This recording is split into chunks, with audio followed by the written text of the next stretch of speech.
पूर्व राजनयिक हमारे साथ जुड़े हुए दीपक वोरा साहब। दीपक वोरा साहब, जो बात युक्तेश्वर कह रहे हैं कि बाहर से लौटे हैं, क्वारंटीन कर दिया गया होगा उनको, उनके कुछ विजुअल्स अभी नहीं आए, 4 दिन का वक्त हुआ है, हमें थोड़ा इंतजार करना चाहिए। और वो कह रहे हैं कि इस खबर में बहुत ज्यादा दम दिखता नहीं है कि शी जिनपिंग को हाउस अरेस्ट कर लिया गया है, उनका तख्ता पलट होने वाला है। दीपक वोरा जी। आभारी हूं आपका, आपने ये मौका दिया है आपके शानदार चैनल पर शरीक होने का, आपसे सीखने का। जनरल साहब से, लंदन से हमारे मित्र, हमारी बेटी आरजू काजमी भी यहाँ पर मौजूद है। 24 घंटे पहले मैंने बातचीत की थी अपने एक मित्र से चीन में। उन्होंने वर्चुअल प्राइवेट नेटवर्क वीपीएन के जरिए मुझे ये बताया था कि देयर इज ट्रबल, यहाँ पर दंगा हो रहा है। सर, करोड़ों चीनी, और ये हमारे लंदन में जो विशेषज्ञ हैं, आपसे सर पूरी विनम्रता के साथ कहना चाहता हूं, मिलियंस ऑफ चाइनीज बहुत खुश थे ये खबर सुन के कि पिंग पोंग, जो भी उसका नाम है, टिंगलिंग डिंगलिंग जो भी उसका नाम है, उसका तख्ता पलट दिया गया था। क्यों इतने खुश थे, इससे आप अनुमान लगाइए किस तरह से वो नफरत करते हैं इस व्यक्ति के साथ। सर, इसकी वायरस ने नागासाकी और हिरोशिमा में जितने लोग मरे थे उनसे ज्यादा लोग मार दिए हैं। प्लीज सर, मैं अभी न्यूयॉर्क से आया हूं, मैं एक और देश से आया हूं, वहां पर जो चाइनीज सिटीजन्स को सस्पिशन की नजर से देखा जाता है, वो आप जब देखेंगे तो आपको यकीन होगा वो खत्म हो चुका है जमाना when China was wealth. So let me complete what I am saying, फिर आप बीच में जरूर जो आप कहना चाहते हैं जो कहिएगा। जो ऑर्डिनरी चाइनीज सफर कर रहा है, उसकी छवि जो खत्म हो चुकी है सर, उसका जिम्मेदार केवल ये पिंग पिंग साहब हैं। और इनको अंग्रेजी में कहते हैं ये एक एको चेम्बर में फंसा हुआ है, इसको मालूम नहीं है उससे बाहर कैसे निकलना है।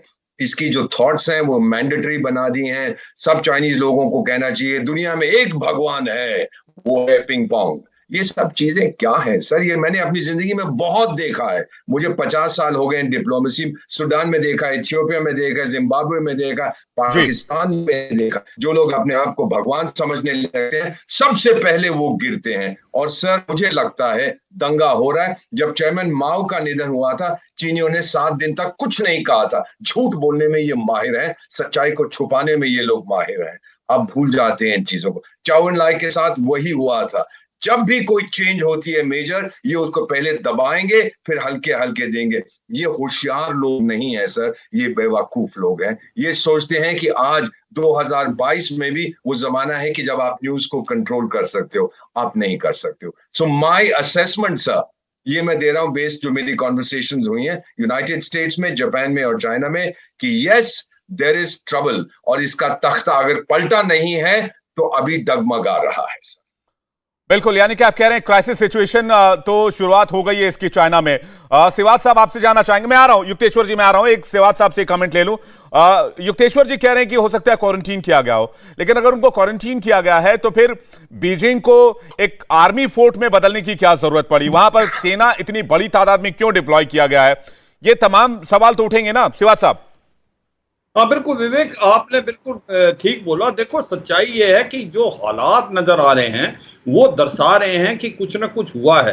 आपने ठीक बोला, जैसे अभी जो हू जिंतो थे पुराने प्रेसिडेंट, उनको भी देखा गया कि वो कार्रवाई में इन्वॉल्व हैं। कहीं ना कहीं उनकी भी हस्तक्षेप है, वो नहीं चाहते कि ये थर्ड इनको टर्म मिले, बिकॉज जो चीन जिस प्रकार से इकोनॉमिकली बहुत पुअर कर रहा है और डिप्लोमेटिकली आइसोलेट हो गया है, तो अब उससे छुटकारा लेना चाहते हैं। अगर आप देखें, जनरल लिये कॉमिंग हैं जो कि नदन थिएटर कमांडर थे, उनको इन्होंने निकाल दिया था।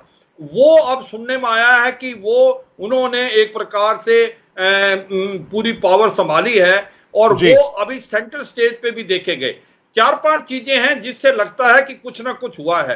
पहले तो जो शी जिनपिंग हैं, जो सीपीओ में उसमें गए थे समरकंद में, वो एससीओ मीटिंग में, वहां से 1 घंटा पहले ही वहां से निकल आए, और जैसे ही वो आते हैं बीजिंग में, उनको अरेस्ट किया जाता है, हाउस अरेस्ट है। उनको किसी ने देखा नहीं है, 7 दिन से ज्यादा हो गया। 6000 डोमेस्टिक फ्लाइटों को कैंसिल कर दिया गया है। जो हाई स्पीड ट्रेन थी वो बंद हो गई हैं। उसके बाद एक बहुत बड़ा कन्वॉय आर्मी का देखा गया जो बीजिंग की तरफ है। उसका क्या मतलब है? और आज की तारीख में अगर कुछ नहीं हुआ तो there can not be a smoke without fire. तो अगर नहीं हुआ तो फिर शी जिनपिंग आते क्यों नहीं? ये क्वारंटीन का जो बहाना है, मुझे लगता है ये एक छुपाव है और मुझे लग रहा है कि काफी कुछ हुआ है बीजिंग के अंदर और ऐसा लगता है हालात ठीक नहीं है। वो चाहते हैं किसी तरीके से शी जिनपिंग को थर्ड टर्म नहीं दी जाए और क्योंकि इनका जो परफॉर्मेंस था वो बहुत ही नुकसानदायक है चीन के लिए। पिछले 3 साल में, बिल्कुल श्रीवास्तव साहब, पिछले 3 साल में बड़ी इकोनॉमिक क्राइसिस से जूझ रहा है। जीडीपी में बहुत कोई बड़ा परिवर्तन नहीं देखने को मिला है। चाइना में 0.4 की इकोनॉमिक ग्रोथ रही है। तो इन तमाम चीजों से वहां स्थानीय लोगों में भी नाराजगी है। इसके अलावा जो विदेशी कंपनियां नाराज हैं वो छोड़ रही हैं लगातार चाइना, और वो वियतनाम और इंडिया का रुख कर रही हैं। इंडिया में बहुत सारी कंपनियां शिफ्ट होना चाह रही हैं। तो इस बात को लेकर भी कहते हैं वहां लोकल्स में बड़ी नाराजगी है। इंडिया टीवी हर वक्त हर जगह डाउनलोड करने के लिए सर्च करें India TV news Google play store या ऐप स्टोर पर।